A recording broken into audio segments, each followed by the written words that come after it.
All right, listen up, dipshits. Obama. Who here thought Obama was a goddamn progressive hero before eventually you became a leftist and suddenly started to view him in a more critical light? Who? I know it's a lot of you. Yeah. A lot of you probably only started paying attention to politics back in 2008. You got caught up in the hype train, hope. And yes, we can. And Obama, he's an exceptionally competent orator. Like a real God, I heard him recently, just talking, nothing special, and that motherfucker can speak. Maybe I just appreciate it more now because of Trump, but that guy is like an exceptionally, like 1 in a million public speaker. Crazy how competent that guy is. But unfortunately, rhetoric, the ability to deliver a speech, that's an aesthetic, and aesthetics can hide content. And at the end of the day, Obama isn't really a progressive. He said this recently. Progressive Democrats took aim at former President Barack Obama after he argued political candidates alienate voters when they use snappy slogans such as "Defund the Police." Can I attempt his voice? You lose a big audience the minute you say it, which makes it a lot less likely you're going to get the changes that you want done, Obama said. The key is deciding, do you actually want to get something done, or do you want to feel good among the people you already agree with? I'd give it a 4 out of 10, my impression. Anyway, hey, folks, imagine for a second you're not hearing this from Obama. In fact, it's only being said to me. The key is deciding, do you actually want to get something done, or do you want to feel good among the people you already agree with? Does that not sound like every criticism I've levied at the broader online left over the past 2 years? Does that not sound almost identical to the criticism that I've levied? Like, it's literally the same point. I'm in a tough position here because there's an underlying sentiment that I agree with from Obama, but I disagree with everything else. So let's break it apart. So the immediate reaction was what you would expect. Basically, every single progressive policymaker quote tweeted, people reporting on Obama's words. Here's Ilhan Omar. We lose people in the hands of police. It's not a slogan, but a policy demand. And centering the demand for equitable investments and budgets for communities across the country gets us progress and safety. There were a lot of people saying stuff like, dude, defund the police isn't a slogan. It's a policy demand. There were people saying stuff like, you say we lose people with slogans, we're losing people to police, And unfortunately, at least one of those 2 points is horseshit. Defund the police is absolutely a slogan. Let's not delude ourselves. It 100% is. There's an issue, I think, with people assigning an unnecessary degree of substantiveness to rhetoric. All chants are slogans by necessity. Now, you can also say it describes the policy, but that doesn't make it not a slogan. And, folks, when was the last time one of you had a conversation about what defund the police means? It feels like pulling your goddamn fingernails out. Every time I have to have this conversation, well, defund the police doesn't literally mean that you get rid of all police funding. It means that you take funding away from the police and redistribute it to community efforts. Well, don't you also want to train police better? Yeah, also we need to train police better, and there are a series of policies that we could use to implement more restrictive use of force policies, and we could also have body cams. Well, don't those require money? Wouldn't you need to fund the police? Okay, yes.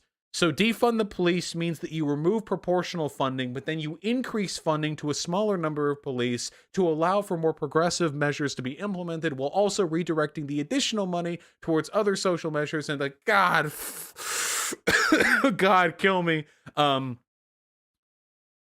Oh God, it's really difficult. And I have to say, if a slogan demands that much clarification, there's something wrong. Now, we have to remember that there are 2 different worlds, 2 different approaches, okay? There's what we want done, and then there's how we get it done, okay? Now, I don't want police at all. But I recognize that if I live in America right now, if there were no police whatsoever, it would turn into an anarchic, Mad Max hellhole instantly. So what I recognize is that right now I want a smaller number of police that are better held accountable to their community, and I want a great deal of money redirected from those police over to other civic and social infrastructure that can be used to reduce the amount of crime, thus reducing the need for police, and then it feeds into itself, and hopefully we can have a much better system. There are other countries, like in Europe, that handle this better. I hate deferring to like the Swedish, I hate the faffy fucking 6'2" blonde hair, socially anxious countries that I have to point to when referring to how to better do things like policing or schooling or jailing, the prison system, but they do it better. America is uniquely malicious with how it handles policing. We kill way the fuck more people. Our police are way the fuck more right-wing than the general population. They are aggressive. They are not taught how to de-escalate. We rob money from our inner city communities. We put it in the taxes, or we throw that right back to the police. We enforce broken windows policing policies that we know don't work. And there are political candidates out there who literally run on making the whole system worse. This is an American thing, or at the very least, it happens a lot more here than it does in these Scandinavian countries. So how do we get from A to B? I don't know how I feel about defund the police. Has it led to positive change?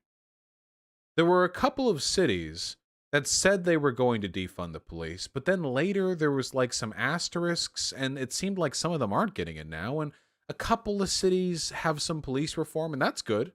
That's good. But is this a proportional response to the BLM protests, the largest civil rights protests in American history? It's weird. But Vosh, bad optics doesn't equal bad policy. We just need better optics. Well, that's my point. Listen, my personal opinion, I think you should say or do anything to make this shithole country better. If it means saying stuff like defund the police, then fuck yeah, defund the police.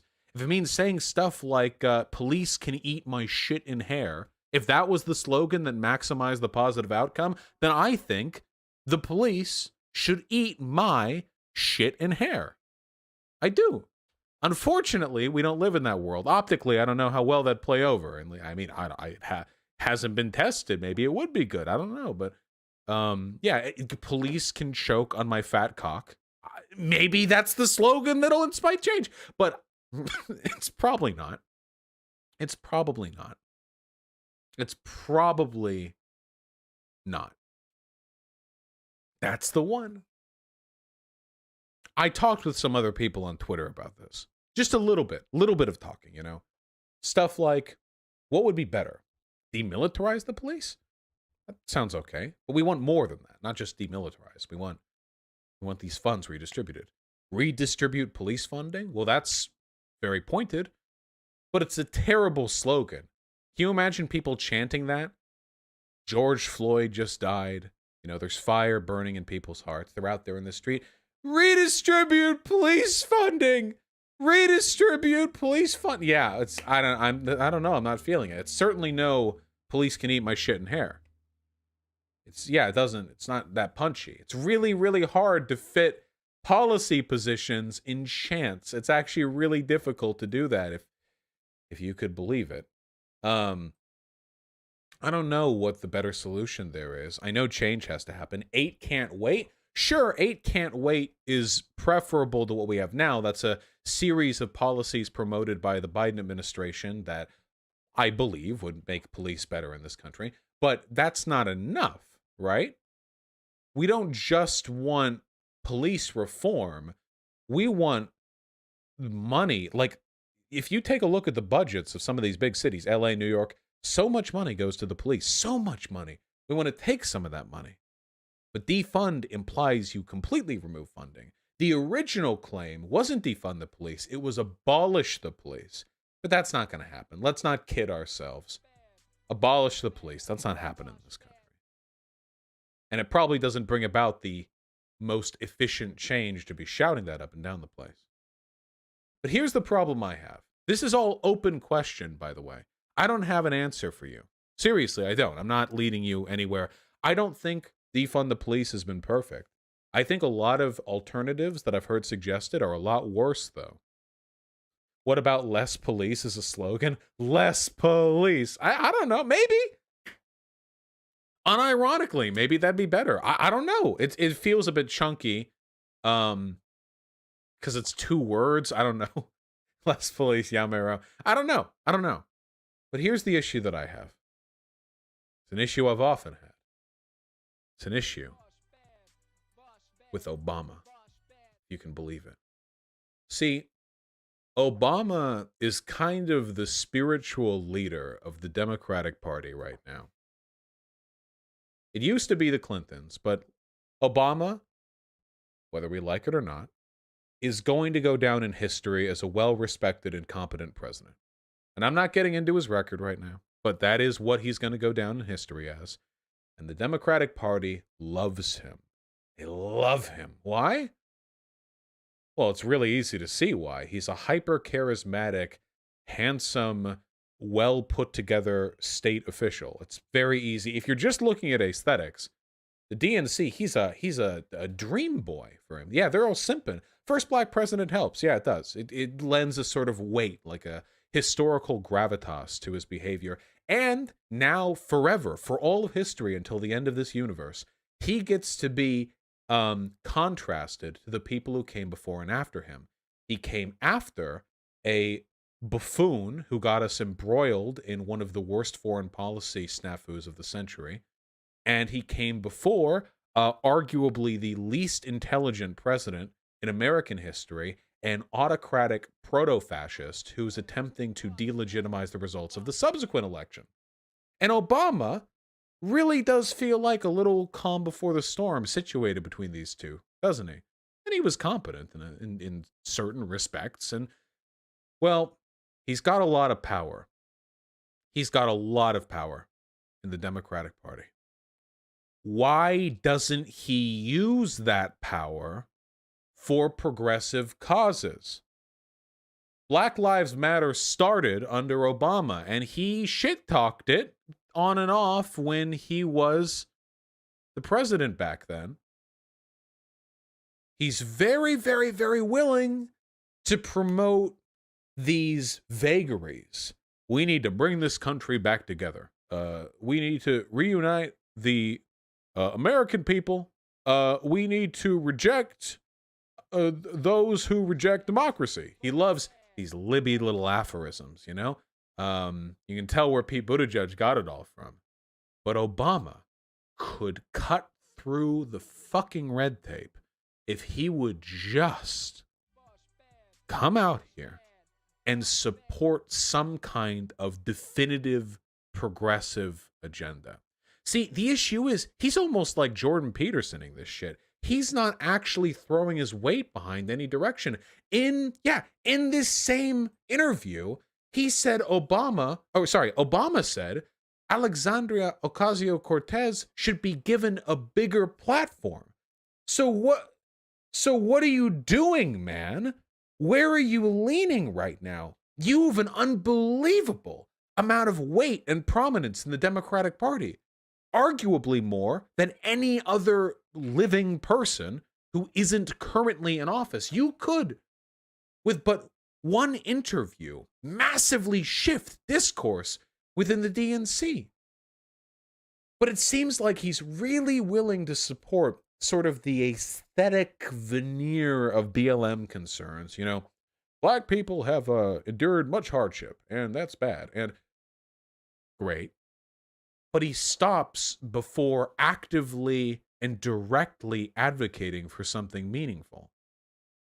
Oh, is there lag? It's not on my end. I'm not dropping frames. That's from YouTube. Sorry. Yeah, the last time he committed to a specific political position was when he was trying to get into the pants of the ethereal bisexual socialists, right?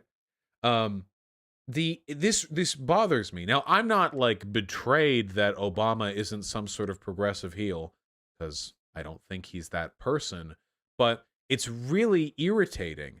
Obama is to the DNC what Trump has the potential to be for the rest of his no doubt fairly short life.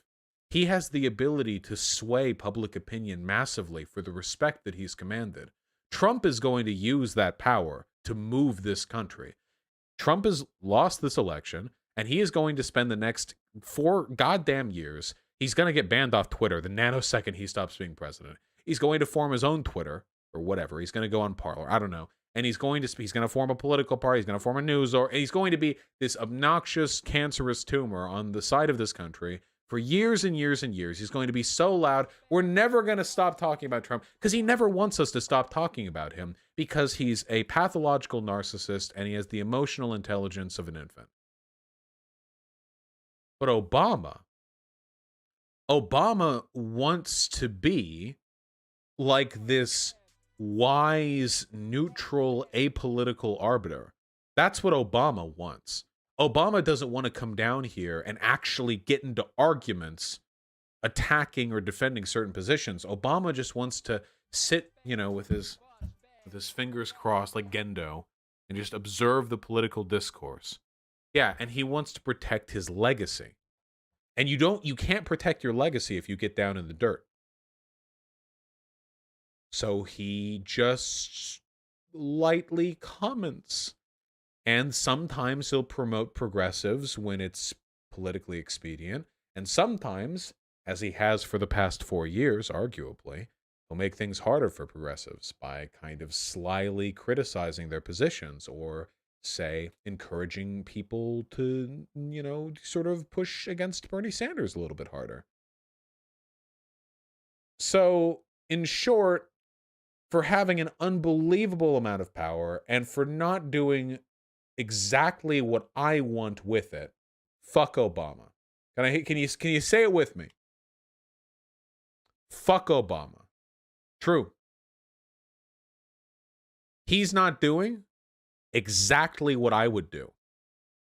He's not doing the exact thing I would do. Fuck Obama. I would do the thing. He's not doing the thing. Honestly. The audacity of these people.